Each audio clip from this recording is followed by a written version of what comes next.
Y hoy vamos a, a ver, que veáis los 8 anteriores capítulos, ¿vale? Que están muy bien, y para ir siguiendo. Y entonces, pues hoy ya vamos a ir un poco más al meollo. Al meollo. Hoy, a la fuente. A la fuente, al meollo.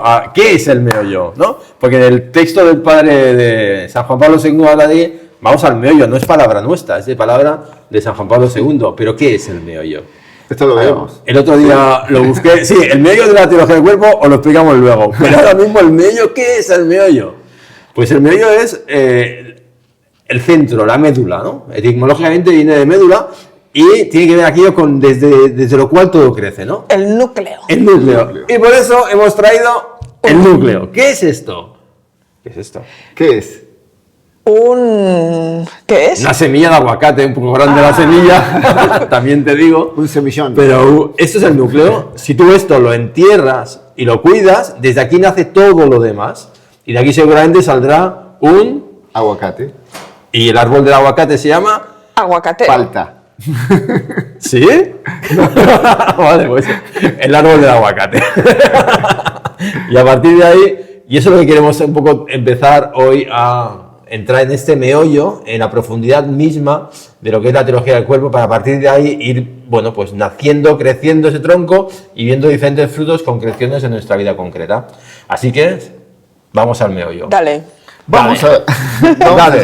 Vamos a recuperar la lectura de estas catequesis, y el Papa empieza en esta novena diciendo, siguiendo la narración del libro de Génesis, que es el que estamos analizando, tanto el capítulo 1 como el segundo, hemos constatado que la creación definitiva del hombre consiste en la creación de la unidad de dos seres.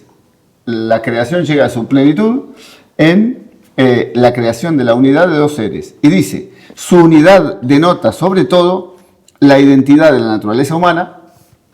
En cambio, la dualidad manifiesta lo que a base de tal identidad constituye la masculinidad y la feminidad del hombre creado.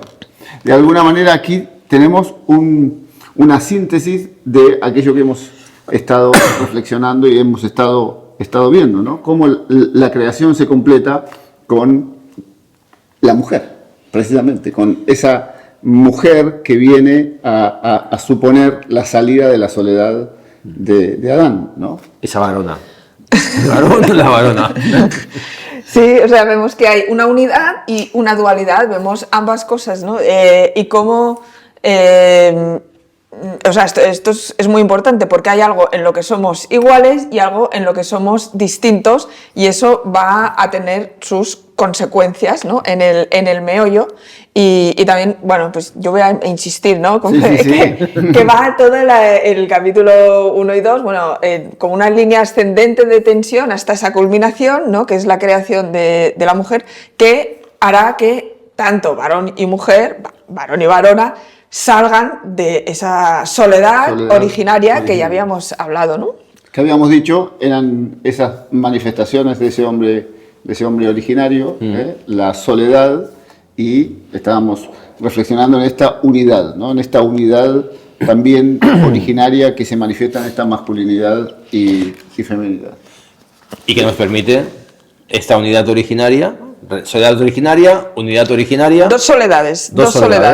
Que se encuentran, esas dos soledades se encuentran para construir algo nuevo.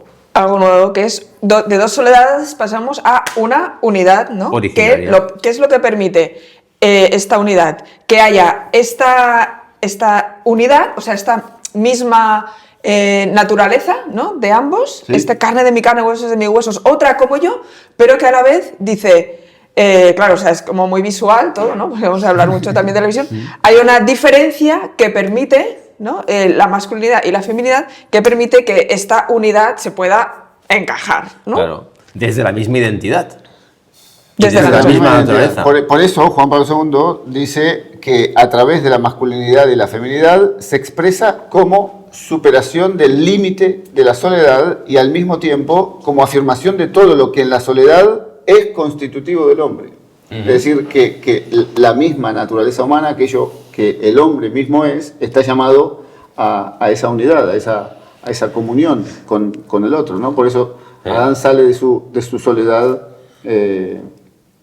cuando le es donada Eva. Recordemos aquel momento en el que Dios le presenta, le da, le ofrece como don a la mujer. Que es ese momentazo, ¿no? Que Juan Pablo II dice en la catequesis que es un momento único y irrepetible, ¿no? Y en el que se supera, ¿no? esa soledad que muchas veces es como una barrera en nuestras vidas, pero sin embargo esa soledad es el camino, ¿no? Es el camino, y por eso el Génesis tiene esta intención pedagógica de irnos mostrando quiénes somos, ¿no? Quiénes somos y hacia dónde nuestro corazón, ¿no? Anhela ir, que es hacia esa unidad. Y es muy bonito que dice Juan Pablo II aquí que cuando Adán irrumpe, ¿no?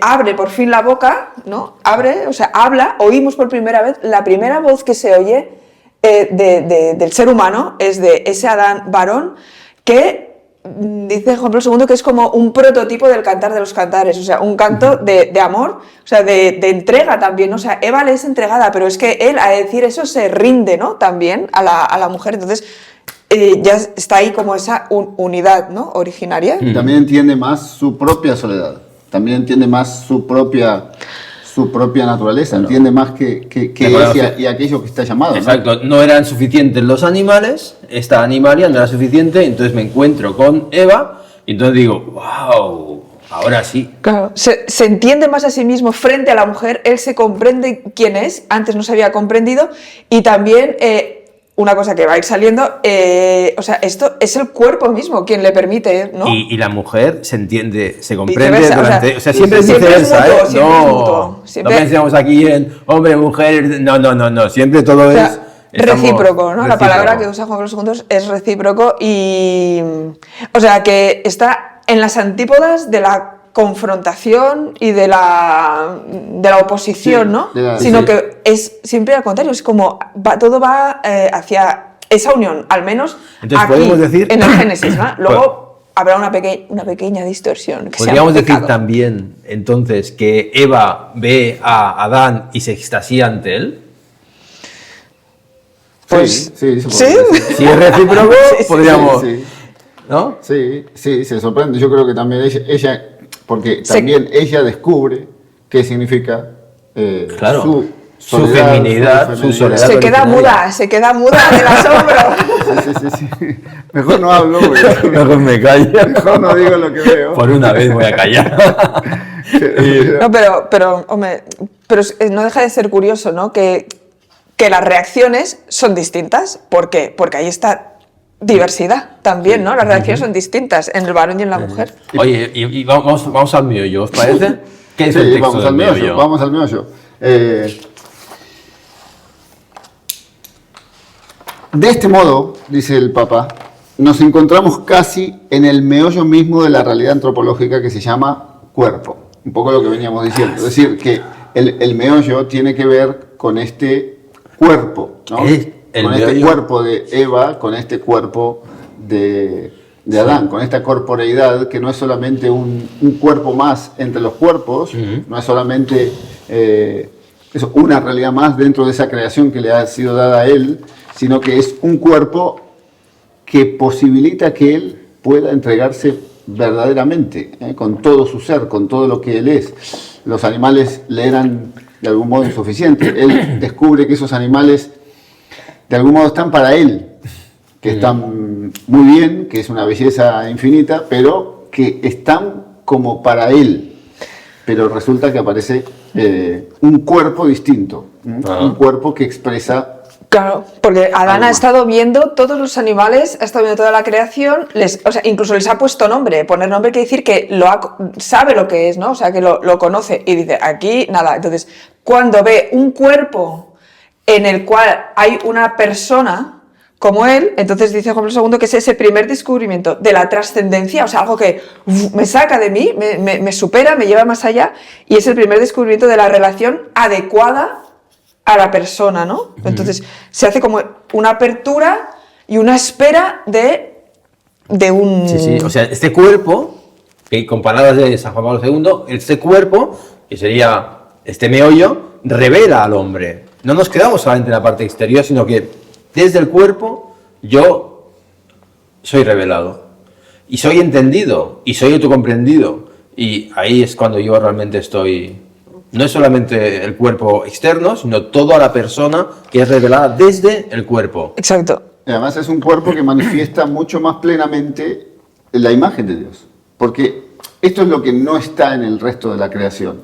Esto es lo que no está en las piedras, en los árboles, en los animales, que son vestigios de Dios, ¿no? De algún modo son criaturas de Dios, pero no son imagen, no son semejantes en la naturaleza espiritual que tiene Dios. En cambio, la persona humana, el ser humano, Eva, Adán, son más imagen de Dios porque hay en ellos también esa ordenación a la comunión, que es el texto que tal vez es uno de los más bonitos de este texto, de esta catequesis. Dice: el hombre se convierte en imagen de Dios, no tanto en el momento de la soledad, cuanto en el momento de la comunión. Es decir, que lo que revela el cuerpo también es esa llamada, esa ordenación a ser uno con el otro, ¿no? A esa comunión, como esa comunión de personas que hay en la Trinidad. Yo quiero repetir la frase. Dejemos la que repita. Atención. Sí. El hombre, la mujer, ¿vale? La persona, se convierte más en imagen de Dios o revela más la imagen de Dios en la comunión que en la soledad, ¿vale? En la comunión que en la soledad. Y esto es impresionante. Es impresionante. Y esto aparece claramente en Génesis 1 cuando dice él: hagamos al varón y la mujer a imagen y semejanza. O sea, cuando los crea ya los hace. Porque hay que recordar que Dios es comunión de personas. Sí, sí, sí. Porque es Trinidad.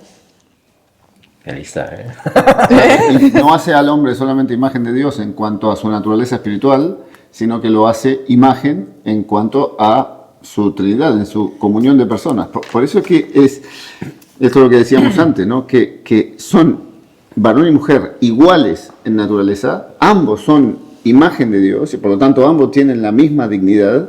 Sin embargo, esa identidad se da de dos modos distintos, varón y mujer.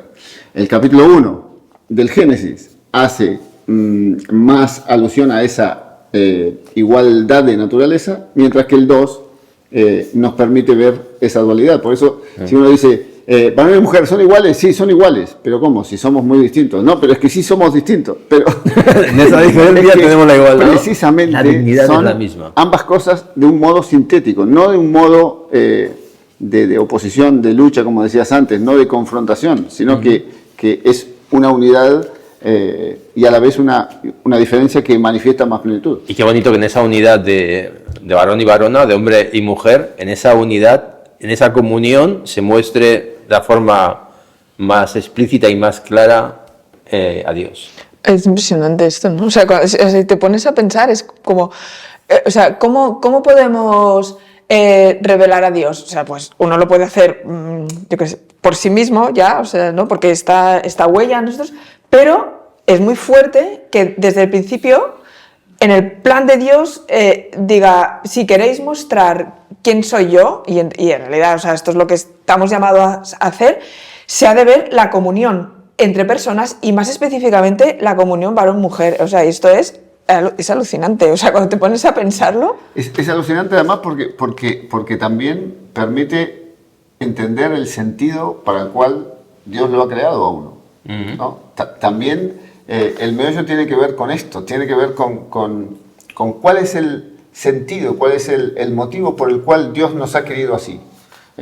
Y entonces también aparece ahí una respuesta a la posibilidad de entender de qué va la vida, que es algo que hoy parece no tener pero esta tanta comunión claridad, ¿no? está mediada por el cuerpo, que es la clave. Es decir, es que gracias al cuerpo puedo generar toda esta comunión y sin él no sería posible. Claro. Y entonces lo que pasa, por eso estamos como tan siempre buscando a alguien más, ¿no? Porque y luego cuando encontramos a ese alguien con quien entramos en comunión, muchas veces experimentamos tanta alegría y tanto gozo porque estamos realizando aquello para lo que hemos sido creados, ¿no? Para manifestar a Dios, manifestar su gloria, su bondad, su comunión, ¿no? Y entonces, pues eso, en ese sentido, es muy lógico que todo el mundo ande desesperado buscando, a veces mal, como que Dice, teológico. explícamelo. Bueno, pues es lo que estamos diciendo, que el cuerpo es el lugar lo que muestra a Dios. O sea, es lo que Dios nos ha dado para poderle manifestar. Es un poco como esta semilla, ¿no? Aquí está un árbol entero, pero solo vemos la semilla, solo vemos el meollo, pero desde aquí sale todo lo demás. Sí, le das el entorno y la relación adecuada, Exacto. porque si no te va a quedar un churro y no habrá Y se va esa a morir. manifestación, ¿no? Sí, sí, se va a podrir. Yo creo que la corporeidad se manifiesta más lo que significa ser persona. Es decir, en un ángel, que es un ser personal igualmente, no se manifiesta tanto esa ordenación de uno a otro. Sin embargo, en los seres humanos, en las personas humanas, que son seres personales, como los ángeles, pero que además tienen corporeidad, se manifiesta en esa femineidad y masculinidad mucho más la apertura al otro. Y la vulnerabilidad. Estamos hechos para otro, Claro. somos de algún modo incompletos. Claro. Estamos llamados a una unidad, ¿no? Porque somos creados para. Somos Claro, creados para. Y Claro. también somos creados frente a en el sentido de, no de oposición otra vez, Sí, sí, sino uno frente al otro, ¿no? Sí, sí. Que, es que aquí quería decir esto, que lo de la ayuda adecuada, la ayuda Sí, lo adecuada, sé. no te rías. Decilo con toda paz. En el texto original, o sea, se ve que es súper difícil traducir esto, ¿no? Y bueno, este adecuada en el texto original es kenegdo, que significa frente hacia delante, ¿no? Entonces, y ahí se vuelve a manifestar de nuevo esa igualdad, ¿no? Porque es como tú estás uno frente al otro, quiere decir que estamos en igualdad de condiciones y permite, o sea, es esta relación adecuada y es la ayuda que necesitamos para, pues para poder revelar a Dios, que es en realidad lo que nos llena de gozo, Y en el ¿no? fondo para vivir como Dios ha querido que Exacto. vivamos. Por eso el Papa dice que la teología del cuerpo no solamente es teología del cuerpo, sino teología del sexo y teología de la masculinidad y de la feminidad. O sea, nos permite comprender mucho más con la mirada divina qué somos y para qué estamos llamados, ¿no? Y para eso estamos aquí, para comprenderlo todo.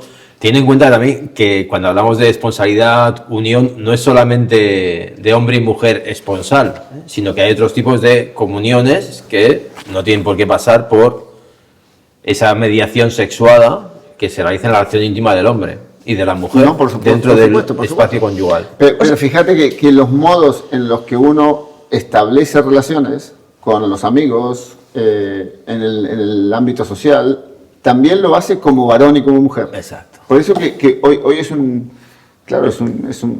momento cultural muy difícil porque parece que no hay masculinidad y feminidad. Y sin embargo, nos jugamos todo ahí. De algún modo, en el propio reconocimiento de lo que somos, nos jugamos nuestra plenitud, nuestra felicidad, ¿no? Claro. Este deseo permanente de hacer lo que quiero y de intentar ser feliz como quiero y en lo que me apetece, Claro. a veces desconoce la propia Sí. realidad. Y nos quedamos de quiero humana. ser feliz desde aquí, desde lo de fuera, pero no entiendo lo que hay dentro, que es lo que va a hacer que yo nazca desde la felicidad. Por eso es tan importante que esa identidad que todos buscamos no se quede en lo superficial, sino vaya a lo profundo de la persona. Y lo profundo de la persona es qué estoy llamado a ser, quién soy, para qué estoy aquí. De hecho, la ¿Cómo he teología sido del creado? cuerpo, cuando Juan Pablo II empieza a explicar esto, en ningún momento nos está diciendo qué es lo que tenemos que hacer, ¿no? No es Exacto. como una cosa de haz esto y no hagas lo otro, sino que él lo que va a estar explicando en toda la teología del cuerpo es quién soy yo, y a partir de quién soy yo, a partir de este núcleo, dándole comprendiendo el contexto adecuado, ¿no? O sea, él es como si Juan Pablo II, nosotros ya somos esto, y él nos fuera como abonando la tierra, poniendo en la tierra, poniéndonos en el lugar correcto, y irás floreciendo. Una vez tú sabes quién eres, es mucho más fácil qué voy a hacer, decidir qué voy a hacer y qué no voy a hacer. Y cómo puedo florecer correctamente. Porque si no, pasará lo que nos pasa a muchos, que matamos a las plantas de tanto regarlas. No, necesitas más agua. Que no, que te ve la planta y dice, no, por favor. O lo sacas y le da mucho O le da sol. mucho sol. No. Es de interior. No. Por eso que es Dios quien sabe y nosotros un poco dejemos.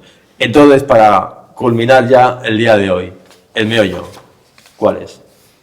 El meollo es el cuerpo humano. ¿El meollo? Es la ordenación del cuerpo humano como manifestación de la persona a una comunión plena con Dios y con el otro. En este caso, con la mujer. ¿Sí? Que el cuerpo es lo que nos permite superar esa soledad de cualquiera, del varón y de la mujer, para alcanzar nuestra felicidad, nuestra plenitud, nuestra comunión. Y desde la soledad y la unidad originaria, ese cuerpo nos permite alcanzar nuestra plenitud.